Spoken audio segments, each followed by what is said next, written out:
Hello guys, आप सभी का स्वागत है मेरे चैनल एनिमे एक्सप्लेन्स में। और आज मैं लेके आ गया हूँ आपके लिए एक और न्यू वीडियो। लेकिन उससे पहले आप सभी का बहुत बहुत शुक्रिया, आपने हमारा 10 के फैमिली पूरा करवा दिया, तो इसके लिए सभी लोगों को ढेर सारी बधाइयाँ।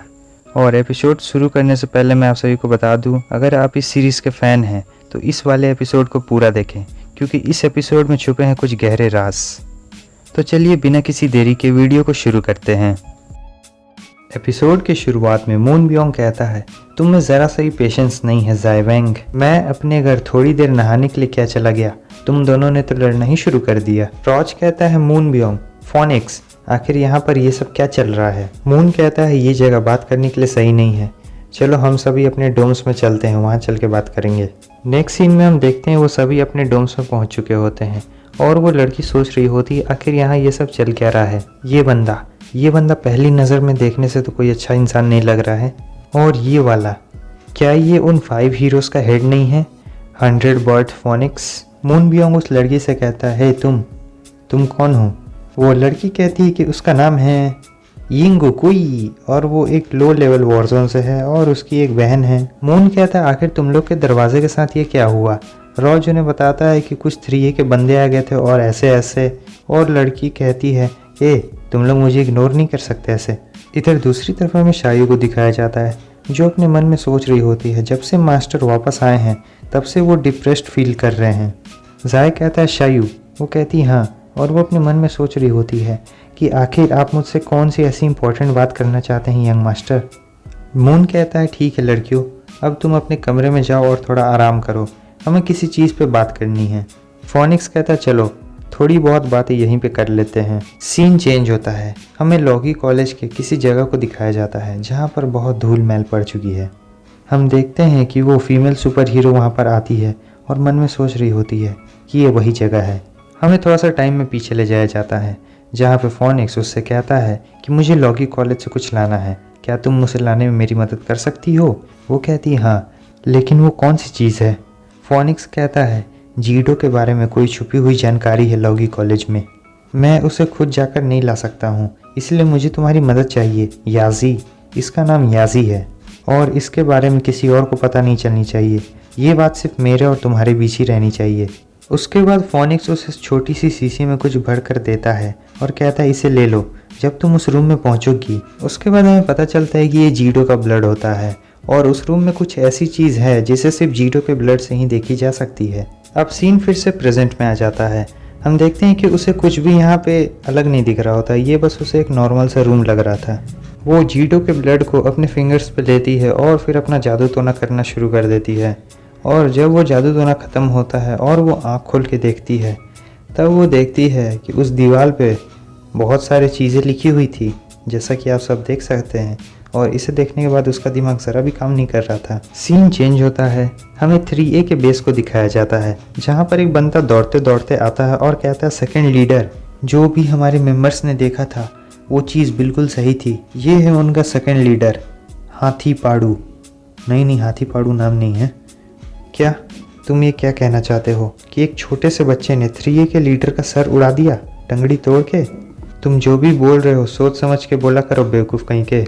वो बंदा कहता है कि ये बिल्कुल सच है सेकंड लीडर, मैं वहीं आसपास में ही था, मैंने थर्ड लीडर को देखा और उनके आगे जो खड़ा था वो एक नीले रंग का बच्चा था जिसके बाल नीले रंग के थे और उसके चारों तरफ से लाइट जल रही थी ब्लू कलर की।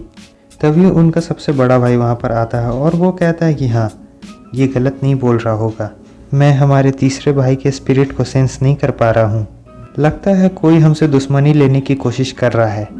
पूरा 3A तैयार हो जाओ लड़ने के लिए। सीन चेंज होता है, इधर हमें मून और ज़ाई को दिखाया जाता है, जो अकेले में कुछ बातें कर रहे होते हैं। मून कहता है, मुझे देखने से कुछ नहीं होने वाला है ज़ाई, तुम काफ़ी चिंतित दिख रहे हो। ज़ाई कहता है, नहीं, मैं जल्दी में हूँ। मून कहता है, तब तुम्हें और धीरे हो जाना चाहिए, तुमने ये नोटिस ज़रूर किया होगा कि रॉज अभी भी अपनी वॉर स्पिरिट को कंट्रोल नहीं कर पा रहा है।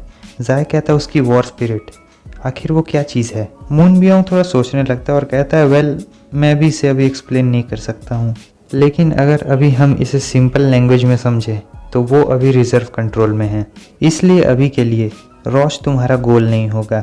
तुम दोनों बिल्कुल 2 अलग अलग आगों की तरह हो, लेकिन तुम लोग ये नहीं जानते हो कि तुम लोग जल क्यों रहे हो। तो इसीलिए अभी के लिए तुम्हें शांत रहना होगा ज़ाय वैंग। ज़ाय उससे कहता है तुम बदबूदार कहीं के। मून उससे कहता है कि स्मोकिंग करना बड़ों के लिए एक रोमांस की तरह है और तुम इसे अभी नहीं समझोगे। सीन चेंज होता है, हमें थोड़ी देर पहले का सीन दिखाया जाता है जहाँ फोनिक्स मून से कहता है कि मून बियोंग तुम थोड़े दिनों के लिए रॉज को ज़ाय वैंग से लड़ने मत देना। रॉज अभी एक अनस्टेबल बॉम्ब की तरह है और कोई भी उस बॉम्ब को रोक नहीं सकता है और इस केस में वो फट जाएगा और तुम उसे रोक भी नहीं पाओगे। और ज़ाय वैंग के लिए मेरे पास एक सजेशन है। मून कहता है क्या मजाक है, आखिर मैं तुम्हारी बात क्यों सुनूंगा।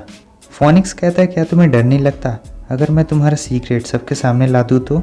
मून बियोंग अपने मन में सोच रहा होता है जब भी मैं इसके बारे में सोचता हूँ मुझे बहुत ज़्यादा गुस्सा आ जाता है। अब सीन फिर से प्रेजेंट में आता है। मून बियोंग ज़ाय के और पास आ रहा होता है। ज़ाय कहता है रुको, तुम क्या करने जा रहे हो। वो कहता है नहीं कुछ भी नहीं, और वो धीरे धीरे शांत होने की कोशिश कर रहा होता है। मून ज़ाय से कहता है सुनो मेरी बात ध्यान से सुनना, तुम्हारे लिए मेरे पास एक नया असाइनमेंट है। सीन चेंज होता है, हमें रॉज और फोनिक्स को दिखाया जाता है। फोनिक्स रॉज के पास आता है और कहता है रॉज मैंने तुम्हें बहुत दिनों से नहीं देखा है और अब जब मैं तुम्हें देख रहा हूँ तो ऐसा लगता है कि तुम काफ़ी बड़े हो चुके हो। रॉज उससे मुस्कुराते हुए कहता है ओह हो सकता है मैं थोड़ा सा बढ़ गया हूँ। फोनिक्स अपने मन में सोचता है नहीं वो बात नहीं है, अब तुम ये जान गए हो कि दुनिया तुमसे कितनी नफरत करती है। रॉज कहता है फोनिक्स क्या मैं आपसे एक बात पूछ सकता हूँ जो आपने उस समय कही थी। आपने कहा था कि आप मेरे टेम्परेरी गाइड हैं, इसका मतलब ये है कि आप भी मुझे छोड़कर चले जाएंगे। मैं आपसे भीख मांगता हूँ फोनिक्स, अगर आप मुझे धोखा दे के भी चले जाएंगे तब भी कोई दिक्कत नहीं है। लगता है मैं इस दुनिया का सबसे ज़्यादा नापसंद किए जाने वाला व्यक्ति हूँ। मैं भी ना सचमुच गधा ही हूँ, पता नहीं मैं आखिर रो क्यों रहा हूँ। मुझे पता है कि आप भी बिजी हैं, इस दुनिया में ऐसा कोई भी नहीं है जो हमेशा के लिए आपके साथ रहे, मगर कोई बात नहीं मैं बिल्कुल ठीक हूँ। फोनिक्स अपने मन में सोचता है जब मैंने ये सुना तब मुझे बहुत दुख हुआ। फोनिक्स उससे कहता है तुम्हें समझना पड़ेगा। वो कहता है हाँ मैं समझ गया हूँ। सीन चेंज होता है, हमें ज़ाय वैंग को दिखाया जाता है। वो कहता है नहीं मैं ये काम नहीं करने वाला। मून उससे कहता है तुम इसे रिजेक्ट नहीं कर सकते, मैंने तुमसे कहा अगर तुम्हें मिशन पे जाना है तो तुम्हें जाना है, लेकिन फिर भी वो नहीं मानता। मून बियोंग उससे कहता है ठीक है चलो एक डील करते हैं, अगर तुमने इस मिशन को पूरा किया और वापस आ गए तब मैं तुम्हें बताऊंगा कि ताकतवर कैसे बनना है, जैसा मैंने तुम्हें पिछली बार बताया था। इसके बारे में क्या ख्याल है। ज़ाय वहाँ से जाने लगता है। मून उससे कहता है कि आखिर तुम कहाँ जा रहे हो। ज़ाय उससे कहता है ठीक है तुम अपना वादा याद रखना, मैं इस मिशन को पूरा करने के लिए जा रहा हूँ। मून अपने मन में सोचता है वेल आखिर मुझे क्या कहना चाहिए, वो दिल का बहुत ज़्यादा अच्छा है या फिर उसे ताकत की भूख है। सीन चेंज होता है, हम देखते हैं रॉज के सामने फोनिक्स और मून दोनों होते हैं। वो लोग कह रहे होते छोटे मोटे एक्सीडेंट तो होते रहते हैं लेकिन तुम अपना मिशन मत भूलना। बू शायू कहती है एक्सक्यूज़ मी सर मेरे यंग मास्टर कहाँ पर हैं। मून उससे कहता है चिंता मत करो वो जल्द ही वापस आ जाएगा, मैं तुम्हें अभी के लिए अपनी कैट देता हूँ, तुम जाओ और इसके साथ खेलो। इधर फोनिक्स उस लड़की से कहता है तुम्हारा क्या, मुझे याद है। वो लड़की उससे कहती है प्लीज़ आप मुझे ज्वाइन करने दीजिए, मेरी बहन अभी भी 3A के कब्ज़े में है। मैंने उसे बचाने की भी कोशिश की लेकिन 3A बहुत ज़्यादा ताकतवर है और मैं मरते मरती बची, इसलिए प्लीज़ आप लोग मुझे ज्वाइन करने दें। मून बियोंग कहता है वेल, और वो सोच ही रहा होता है तभी पीछे से फोनिक्स कहता है ये रॉज डिसाइड करेगा। इधर मून बियोंग का मुंह उतर जाता है और वो कहता है ठीक है मुझे इससे कोई दिक्कत नहीं है, तुम डिसाइड करो रॉज, अब ये तुम्हारे ऊपर है। वो लड़की ऐसा चेहरा बना लेती है और कहने लगती है प्लीज़। रॉज अपने मन में सोचता है ये उम्मीद की किरण जो तुम्हारे आंखों में है, तुम सचमुच मुझसे ज़्यादा लकी हो।